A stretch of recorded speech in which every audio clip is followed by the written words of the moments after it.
as an opportunity to unlock people's potential. First of all, I'd start with him, doing some self-reflection, right? I mean, just to name three expected outcomes. Yeah. And again, that's why I'm saying I'd start with myself.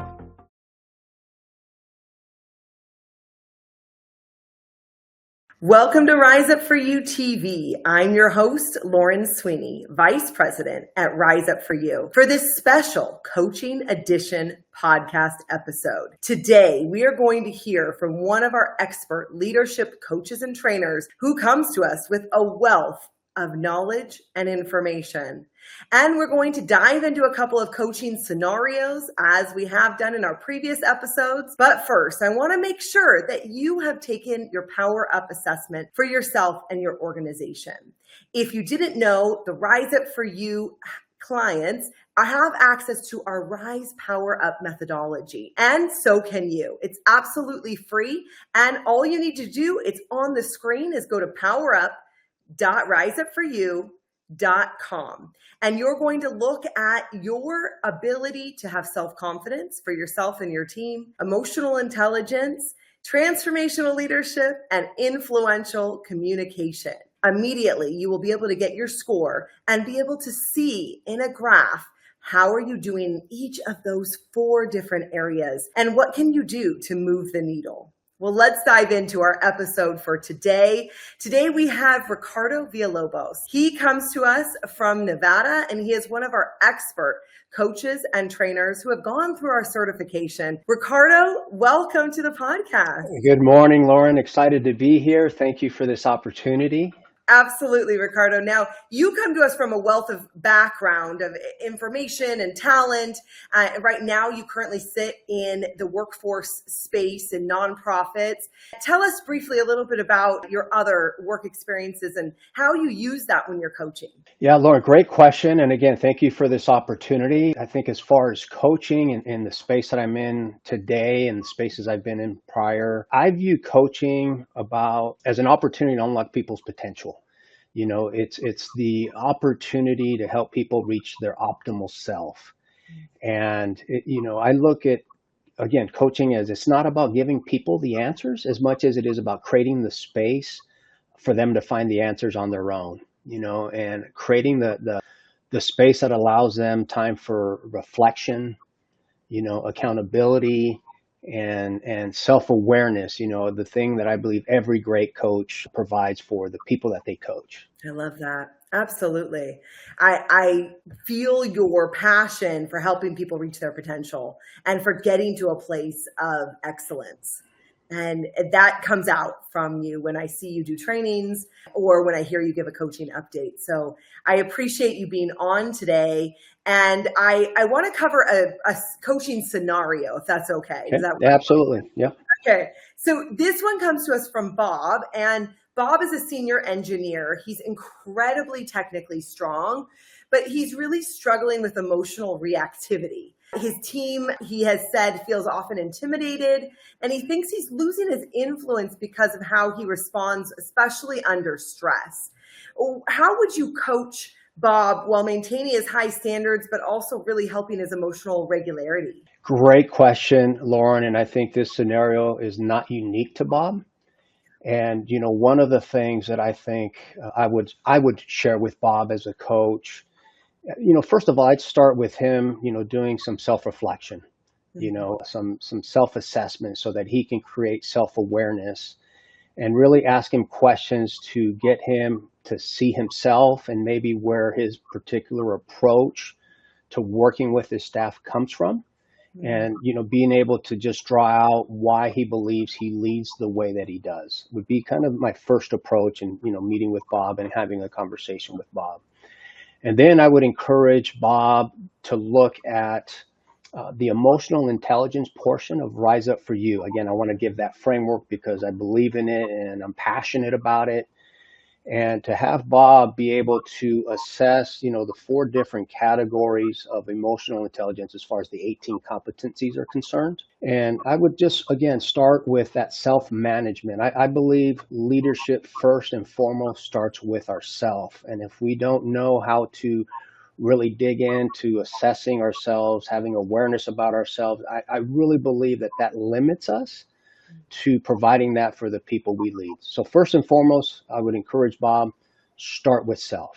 And then I would suggest that Bob look at the 18 competencies in the Rise Up For You emotional intelligence framework and take an approach with his people in first and foremost, before talking to him, assessing where he sees the area of growth that they particularly need. And then being able to really have an understanding about that competency. And then from that competency, be able to have a conversation with a particular staff. I really do believe you can't take a one-size-fits-all approach with people. I think people are unique. I think people have different needs. I think people have different opportunities for growth. And so I would encourage Bob to look at each individual, and it takes thought, it takes mindfulness, it takes compassion, caring to really take the time to think through each individual. And then I would encourage Bob to think about which of the 18 competencies particularly apply to what he wants to discuss with a particular individual. I think also, secondly, if Bob tends to realize that there is a theme across the individuals, that Bob would consider, again, first and foremost, assessing himself and looking at how he wants to approach, the conversations and being able to, I'd even say, have a group conversation. Lauren, here's what I really believe. There's always something for us to learn as leaders, and always something, first and foremost, to look at in ourselves. And then from there, take an approach that stems from that self-assessment, that self-awareness, and being able to, again, it's not being all things to all people as much as it is every individual is unique and every individual needs a unique approach. So instead of, again, let me back up. Instead of saying, taking a group approach, I would encourage Bob to take an individual approach with each team member and then, proceed from there. Yeah. And I love what you said, that really in the pursuit of excellence, taking the self-awareness first and then seeing where you want to grow. And I noticed too, in this scenario, Bob had mentioned he has high standards. We want you to have high standards. And to your point, this is not a situation unique to Bob, right? That many individuals have incredible technical skills and often lack in those superpowers, those soft skills. And so being able to just see the gap, even if we move 1%, 1% a week is over 50% growth in a year. So it doesn't have to be perfect. Yes, go ahead. Yeah, Lauren, I was going to say absolutely right. By no means am I implying that Bob needs to lower his expectations, right? His standards, right? I think, I'm sure Bob, like me, like you, like everyone else, wants high performing team members, right? So definitely don't want to imply lower your standards, be soft, minimize accountability, maintain all of that. I just think there's a way to develop people into those standards, into those high performing expected outcomes. Yeah. And again, that's why I'm saying I'd start with myself. And then from there, understand and really be mindful and thoughtful and intentional about how I want to approach an individual to optimize them to reach their fullest potential, which I believe every human has the capacity to do. So, which I'm sure Bob has the phenomenal capacity to do as well. Absolutely. And, the beginning part of that question, that he noticed he was getting really reactive, and I would call it like being triggered in his self. So he's aware of it, self-awareness. And then in his self-management, that's where you manage the trigger. And that's also why it really helps to have a coach, because if we can catch it, I was talking with one of our clients earlier today, and I was going through that trigger cycle that you mentioned that is in our emotional intelligence book. And so if we notice first that, oh, I'm really annoyed, or I'm irritated, or I'm angry, and then we can catch it before we get into that spiral, when your thoughts start getting absolutely really and so catching it, then we can hopefully have the ability and the capacity to pour into our team and others. Lauren, this whole idea about triggers is so critical. Again, I can speak to it in my own life. I've seen myself either go into one-on-ones or go into group settings, and before I know it, I'm triggered. I'm spiraling, as you mentioned. My thoughts are going all over the place. I'm not centered. I'm not grounded. But that self-awareness about even asking myself the simple question, what triggers me?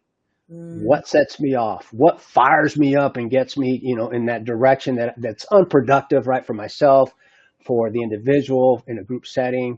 And so that whole idea about having that awareness, again, that self-awareness about what triggers me, and I believe that stems from just personally, I believe that stems from things that have a lot to do with our past, and so I think coaching allows you that opportunity to do that digging, again, based on the individual comfort level. But I do believe that all of us have triggers. What triggers you might not trigger me.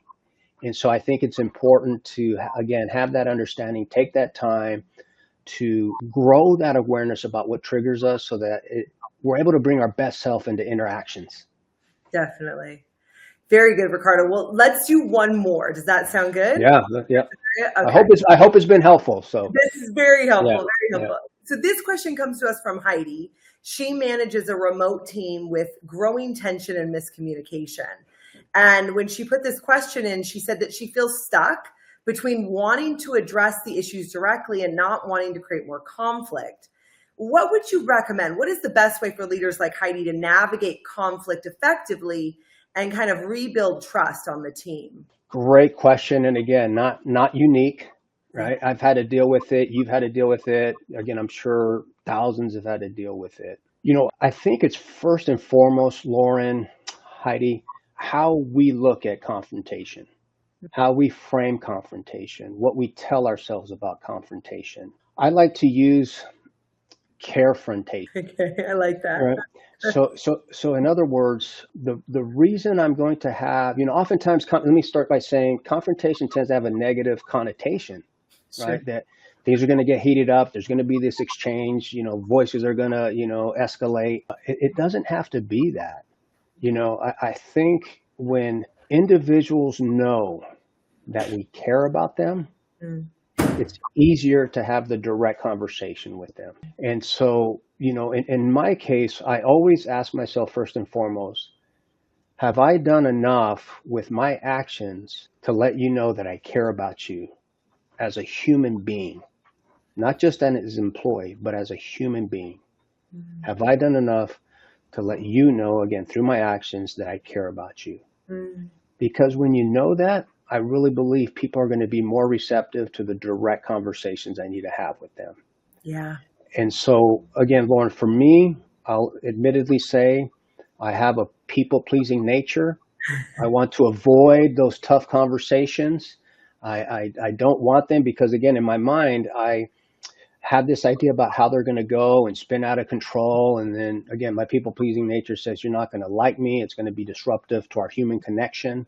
But again, having that awareness about myself allows me to just step back, get grounded, get centered, and ask myself, do you know that I care about you? And because I care about you, and because I care about your optimal self as a human being that shows up here, we need to have a conversation. Yeah. And, sometimes it's even, I believe what happens, Lauren, most importantly, is how we communicate. Even that sets the tone for the experience of that moment.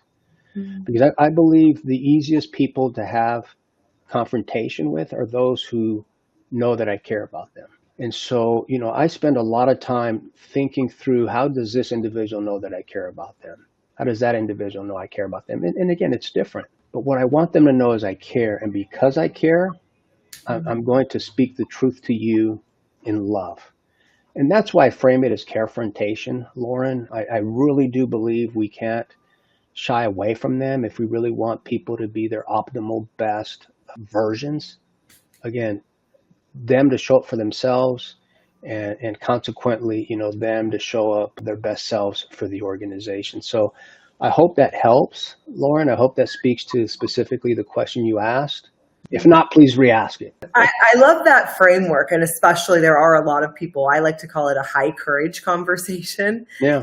There are a lot of people that, yes, it can feel difficult to have those conversations. I know I have dealt with that for sure. And we all have different styles of communicating and dealing with conflict. And so I think what I'm hearing is that we want to deal with it, and whether if we can reframe it in our mind that it's a difficult conversation or it's going to feel hard or people are going to be upset versus I care about you and I want it, it's like leading with context. I want the end goal to be that we are resolved. We're working effectively as a team, as Heidi shared, that we are working in an environment. It sounds like she has a remote team. And so how do we come together and how do we make things functional and what are our solutions? So I hear that as well, that inside of developing our emotional intelligence, how can we be solution oriented with maybe what we're dealing with? And then pillar 4, really that relationship management piece. How do I manage conflict and how do I use our ability to manage conflict to have the team be more cohesive? Absolutely. Yeah. You know, Lauren, I would just say again, from my own framework, I believe the best conversations are had when we are real, we are raw, and we are vulnerable. And I believe that creates space to have, the appropriate, healthy adult communication that we need in our workplaces. I love that. Absolutely. Well, Ricardo, that brings me to a question. You went through our coaching and training soft skills certification. And I want to know for yourself, it leads into what you just shared about being raw and vulnerable and being real and creating connections. What was something that you really maybe learned from the certification for yourself? I mean, you come already with an incredible background, and, as a professional, it's done already so many great things. But what did you find most helpful about doing the certification with us?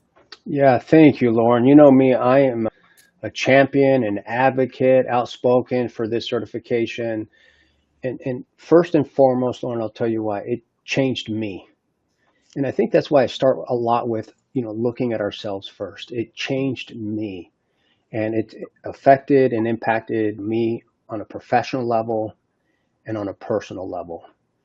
And I like to say, I'd like to mention rather that I read a lot of books, just trying to learn, trying to grow, trying to evolve. And so I'll take a little bit of this, a little bit of that, try to put it in a hodgepodge, and then I'm like, what am I trying to figure out here?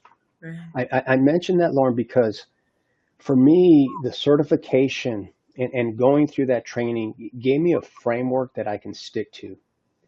And I really believe it covers all the bases, as you mentioned early on, that, the pillars of, emotional intelligence, influential communication, transformational leadership, right? I mean, just to name 3, they have helped me. And I really believe the more I grow, the more I learn, the more I evolve, the better that I can bring to the people that I have an opportunity to lead and to serve through the leadership I provide. It's allowed me also to humanize the work within the organization because I really aim to bring my best self, not my perfect self, but my best self. And I think that the training was really the spark behind me kind of having that belief that's integrated into my professional approach, my personal approach. So that's number 1. I think number 2, Lauren, it connected me to individuals such as yourself, but not just, Rise Up For You staff, but other coaches in this similar space that have, I believe, different strengths, different talents, different expertises, and allowed me to broaden my network with individuals that I have the opportunity to stay connected with and run scenarios by, best practices by. And I think it just gave me some individuals that are also passionate about their own personal and professional growth. So I love the training, Lauren. I loved it so much. I went through it myself. I have an opportunity to go back again, and I'm doing that this December, and I'm really excited about it. It's just there's an incredible energy. There's an incredible learning. It's just an incredible experience. Like I left that certification training filled, just in my soul, in my being. And so whenever I have an opportunity to engage Rise Up For You in sessions such as these, or talking to somebody, or, just reaching out about something in particular, Rise Up For You has always been available. And every experience I have with someone connected to Rise Up For You, I learned something. I learned something the other day, about how to even frame that somebody, instead of saying they should have, you may want to consider as an example. Yes. And I just love that about the culture of Rise Up For You. And so the certification was like an immersion in the culture and the values of Rise Up For You, which I would say strongly align with my personal values. And so and I'm not just saying this because I'm on this podcast, but I would say from a professional and personal experience this year, it was probably the best thing that happened to me, Lauren. And I'm just being honest. It's influenced my life, and I include work, personal, marriage, people. I mean, it's changed my life for the better. Wow. Wow. Thank you for sharing, Ricardo. Really Totally. a pleasure to spend time with you. I appreciate your candor. I appreciate your thoughtfulness that really comes through, your desire to grow yourself and be humble in that process, and your desire for others to be excellent and to be able to rise up for themselves and to learn and grow in the process. So thank you so much for being on the podcast. We look forward to having you in our next certification. And it's been such a pleasure. Thank you, Lauren. Always a pleasure. Thank you so much. Thank you. Well, that was a fantastic conversation with Ricardo, really coming to us with a wealth of information. And if you yourself are thinking that you might like some support around coaching, or maybe you need some support around your organization, team dynamics, or you want to get certified, please head over to our website, riseupforyou.com. You can there view company growth information for your team. You can view information about our certification and coaching for yourself.